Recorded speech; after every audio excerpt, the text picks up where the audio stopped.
विदर्भ आणि मराठवाड्याला जोडणारा अत्यंत महत्त्वाचा मार्ग म्हणून ओळखला जाणारा बामणी फाटा ते पुसद राज्यमार्ग सध्या प्रवाशांसाठी अक्षरशः मृत्यूचा सापळा बनला आहे।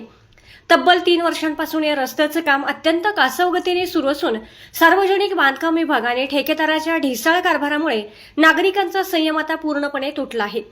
दररोज हजारो प्रवाशांना आपला जीव मुठीत धरून येथून प्रवास करावा लागतोय। रस्ता खोदलेल्या ठिकाणी ठेकेदाराने साधा एक सूचना फलक सुद्धा लावलेला नाही। ना गतिरोधक, ना रात्री चमकणारे रेडियम, ना कोणते दिशादर्शक बोर्ड। त्यामुळे रात्रीच्या वेळी इथे अपघातांची भीषण मालिकाच सुरू झाली आहे।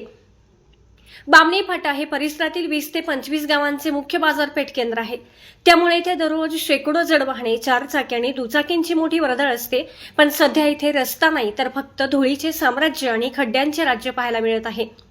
या ढिसाळ कारभाऱ्यांचा फटका निष्पाप विद्यार्थ्यांनाही बसतोय। पिंपरखेड, मार्लेगाव, करमोडी, कोळी या ग्रामीण भागातील शेकडो विद्यार्थी शिक्षणासाठी हदगाव, वारंगा आणि तामसा येथे याच मार्गाने ये जा करतात। मात्र या रखडलेल्या कामांमुळे विद्यार्थ्यांना शाळेत पोहोचायला उशीर तर होतोच, पण त्यांच्या सुरक्षेचा प्रश्न आता ऐरणीवर आला आहे।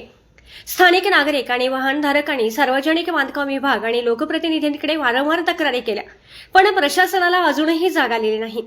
अधिकारी आणि ठेकेदार इथे एखाद्या मोठ्या अपघाताची किंवा कोणाच्या मृत्यूची वाट पाहतायत का, असा संतप्त सवाल आता नागरिक विचारत आहेत। या मार्गावरील संथ कामं तत्काळ युद्धपातळीवर सुरू करून ते वेळेत पूर्ण करावे, अन्यथा तीव्र आंदोलन छेडण्याचा इशारा संतप्त ग्रामस्थांनी दिला आहे। M24 तास न्यूजसाठी प्रतिनिधी कृष्णा चौतमाल, नांदेड।